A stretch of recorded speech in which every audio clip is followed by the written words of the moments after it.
Welcome to the deep dive. Today, we're diving into something, well, maybe a bit overlooked, the noodles in your phone. Yes, the absolute foundation, Yeah. often forgotten. Exactly. You think you know phone noodles, right?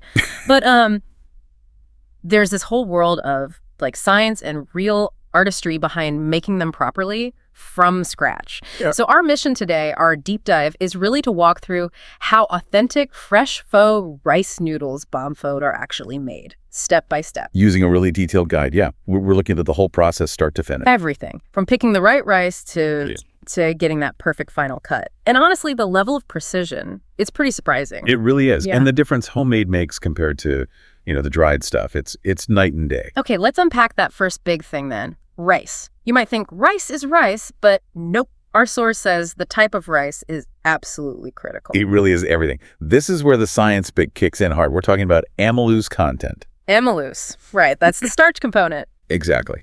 And for authentic banfo, you need specific long grain rice varieties. Think jasmine or just regular long grain white rice.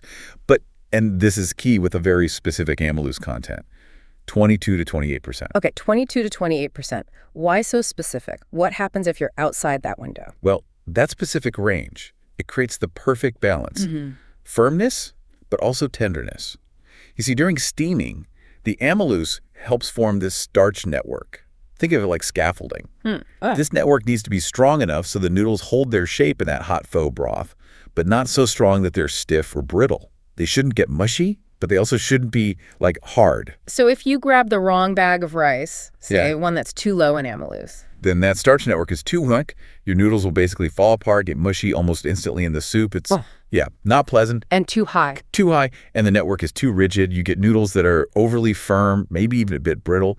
They just don't have that lovely, soft, slightly chewy texture you want in pho. It really is a sweet spot. It's amazing how much difference that one component makes. And you mentioned the difference between fresh and dried earlier. Oh, absolutely. Our source really emphasizes this. Fresh faux noodles, bon pho tui, versus the dried ones you buy in packets. It's a huge difference. More than just convenience, then. Way more. Yeah. See, fresh noodles have their starch structure intact. It hasn't been damaged or altered by the dehydration process.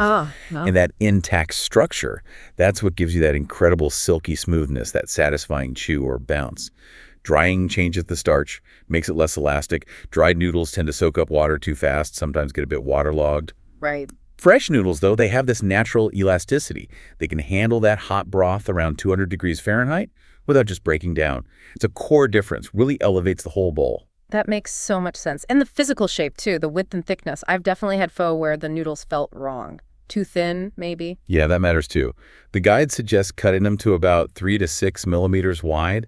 That's roughly, an eighth to a quarter of an inch? Okay. That width gives you the best balance.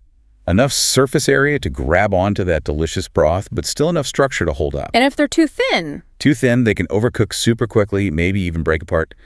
Too thick, and sometimes the very center doesn't cook quite right, stays a bit too firm, and they don't absorb the broth as well. So 3 to 6 millimeters. Another precise detail. It all adds up. Okay, so we've got our perfect rice. We understand the science. Now, how do we actually turn those grains into the batter? You said it requires patience. It definitely does. This isn't a quick whiz in the blender and you're done. It's a process, a careful orchestration, really. So step one. Step one is soaking. You take your specific long grain rice, the guide uses 400 grams, and soak it in water overnight. We're talking 8 to 12 hours. Overnight. Why so long? It's crucial for fully softening the grains. You need them really soft so they blend down completely smoothly. No grainy bits allowed. Got it. So after the long soak, drain it, then what? Then it goes into the blender. The soaked, drained rice plus 500 grams of fresh water. And here comes another key ingredient. Tapioca starch. About 40 to 60 grams. Tapioca starch, what does that do? Elasticity. That's what gives pho noodles that characteristic chewy, slightly springy texture. It's really important for the bite. And you add a little salt, too, about half a teaspoon. Teafer. Flavor, yes. But it also helps strengthen the noodle structure a bit, helps it all hold together. And you mentioned blending. Does any blender do, or? Good point. The source is pretty clear. You really need a high-powered blender. Think Vitamix, Blendtec, something like that. Why high power specifically? To get it silky smooth. Absolutely no graininess left. If you have tiny rice particles remaining, they create weak spots in the noodle sheets later on. Uneven texture, prone to breaking. Just not ideal. Yeah. You want a perfectly smooth, uniform slurry. Makes sense. Okay, so blend it smooth. And then there's this resting part you mentioned earlier. This sounds interesting. Fermentation. Yes. This is where the real patience comes in. After blending, you let the batter rest at room temperature for anywhere from 6 to, believe it or not, 24 hours. Wow, 24 hours. What's happening during that time? It's a natural, subtle fermentation. It's not like making sourdough, but beneficial bacteria get to work breaking down the starches a little. And that does what exactly? Two things. Mainly, it develops more complex flavors, subtle, tangy notes that actually complement the rich faux broth beautifully. And it significantly improves the final texture of the noodle. Makes it even better. Huh. I would never have guessed fermentation was part of noodle making, so it's flavor and texture. Exactly. Adds a layer of depth you just don't get otherwise. Okay, so after potentially a whole day of resting, how do you know the batter's ready? Is there a consistency check? There is. The finished batter, or rice slurry, should be thin enough to coat the back of a spoon evenly, and it should pour in a smooth, steady stream. And if it's not quite right, too thick or too thin? You can adjust slightly. A tiny bit more water if it's too thick. If it's too thin, maybe a touch more rice flour, or just let it sit and settle a bit longer. And crucially, while it's resting, keep it covered with a damp cloth. Why the damp cloth? To stop the surface from drying out and forming a skin, you want it to stay perfectly smooth. Right, okay. So batter's perfect. Now, before the steaming magic happens, we need the right gear. Tools of the trade. Absolutely.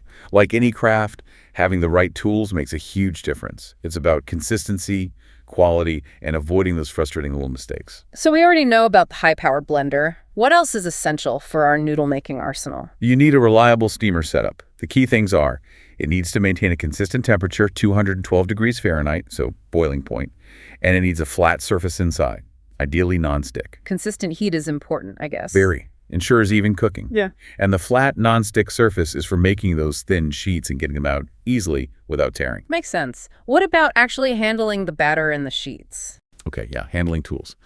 An offset spatula is great for spreading the batter really thin and evenly in the steaming pan. Like icing a cake. Sort of, yeah. Then a bench scraper, one of those flat metal things, is super helpful for lifting the delicate cooked sheets off the steaming surface without ripping them. Ah, smart. You'll also want an oil brush, just for lightly oiling surfaces so nothing sticks. And, of course, a sharp knife and a big cutting board for when it's time to cut the noodles. And the steaming surface itself, what do you steam them on? The guide suggests round 9-inch cake pans or even heat-proof glass plates work well. Metal pans tend to eat up a bit more evenly, which is good. Glass lets you see what's happening, which can be helpful if you're new to it. Any other optional bits? Some people use a steamer cloth, placing a cloth in the steamer, which can feel more traditional and sometimes make lifting the sheets easier, but it's not strictly necessary. And a pro tip from the source, have multiple pans ready. Definitely helps speed things up. You can have one steaming while you're oiling the next one, pour the batter, get it ready, keeps the flow going. Right, like an assembly line. Exactly. And just basic stuff. Make sure everything's clean, lightly oiled before you start. Oh, and double check your steamer temperature if you can. Make sure it's really hitting and holding that 212 degrees Fahrenheit. A little prep avoids problems later. Okay, tools ready, batter ready. Now for the main event, steaming. Transforming that liquid into those beautiful translucent sheets. You said timing is everything here. It really is. This is where the magic happens, watching that batter transform. It's the gelatinization of the starches. Gelatinization. Sounds technical. It just means the starch granules are absorbing the hot water, swelling up, and turning from that opaque white batter into a clear, sort of glossy cooked sheet. It's a delicate balance you're aiming for. So walk us through the actual technique. How do you get a perfect sheet? Okay, first step. Preheat your steaming pan or plate inside the steamer for about 15-20 seconds. Before adding batter, why? Ensures the surface is already hot. Helps cook the bottom instantly and prevents sticking. A little water sprinkled on should sizzle right away. Got it. Pan hot, then batter. Yep. Pour in about half a cup of your rested batter. Then immediately and quickly swirl the pan to spread it into a thin, even layer. You want it super thin, almost thin enough to see the pan through it. That thin. Wow. Okay. And then steam for? 60 to 90 seconds. It's fast. You'll see it change, becomes completely translucent, maybe puffs up slightly. A key sign is the edge is just starting to curl away from the pan. 60 to 90 seconds. That's it. That's it. Once it looks like that translucent, glossy, slightly curled edges, you gently lift it out. Use that offset spatula or bench scraper, or carefully use your hands if you're brave. And where does it go? Straight to cutting? No. Immediately onto a well-oiled plate or surface. And then another crucial step, brush the top of the sheet lightly with oil as well. Why oil the top too? So when you stack the sheets later, they don't stick together into one giant noodle blob. Ah, very important. Okay, sheets steamed, oiled, then cut. Still no. Patience again.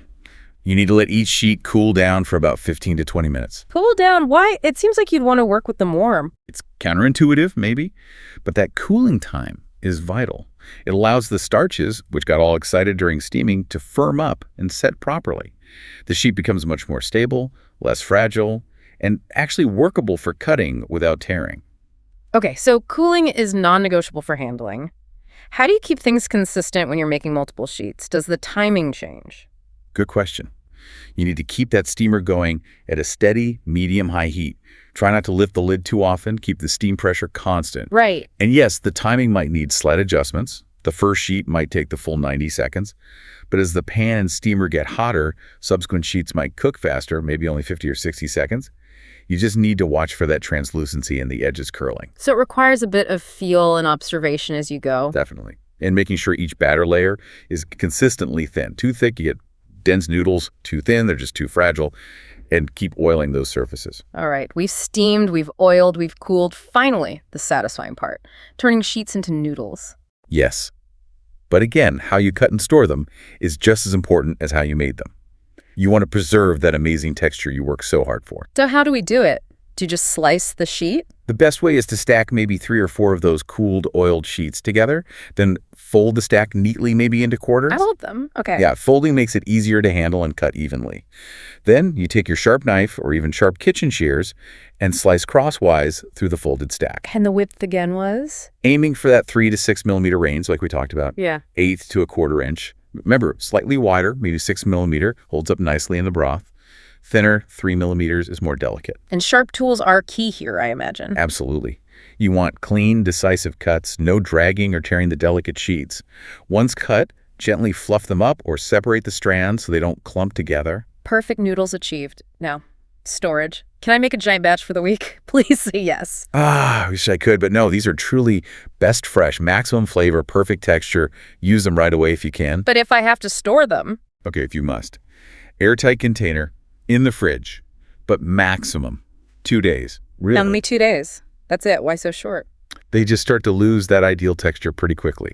They can firm up too much, dry out a little even in the container, and sometimes pick up fridge smells. So if I'm using day-old or 2-day-old noodles, is there a trick to bring them back to life? Yes, there is. A quick refresh, get some water boiling rapidly, then just blanch the noodles for literally 10 to 15 seconds. Super fast. Just a quick dip. Exactly. It revives the texture, warms them through, gets rid of any slight fridge taste, drain them immediately, and use them straight away. It works surprisingly well. Good tip. And what about the freezer? Can I freeze a batch for later? Absolutely not. Please don't freeze fresh rice noodles. Really? Why not? Freezing completely destroys their delicate texture. Ice crystals form and damage that starch structure we work so hard to build. When they thaw, they'll just be mushy and broken, a complete waste of effort. Okay, message received. No freezing. So, finally, serving them. Do you boil them before putting them in the foga? Nope. That's the beauty of fresh noodles. You put the fresh cut noodles, or the quickly refreshed ones, directly into your serving bowl. Essentially, yes. Then you pour that piping hot faux broth right over them. The heat of the broth is enough to cook them perfectly to that ideal state tender, but still with that slight resilient bite. It's the traditional, elegant way. Wow. Okay, what a journey. From the specific amylose in the rice through the soaking, blending, that surprising fermentation step, the careful steaming and cooling. It really is an art and a science. It truly is. So much precision and care packed into what looks like such a simple noodle. It gives you such a deeper appreciation, doesn't it? Who knew? Absolutely. And, it makes you wonder, and this raises an interesting question for you listening. If this much effort and hidden complexity goes into fresh faux noodles, what other simple-seeming dishes out there have these deep traditional techniques that totally elevate them once you understand what's going on? That's a great question. Makes you look at food differently, doesn't it? Thinking about the hidden craft. It really does. So many culinary secrets, probably hiding in plain sight. Well, hopefully this deep dive has shed some light on at least one of them. The next time you slurp down a bowl of pho, whether you made the noodles yourself, maybe you'll try now, or you're at your favorite spot, you'll have a whole new appreciation for every single one of those silky, perfect strands. Indeed. The humble noodle, not so humble after all.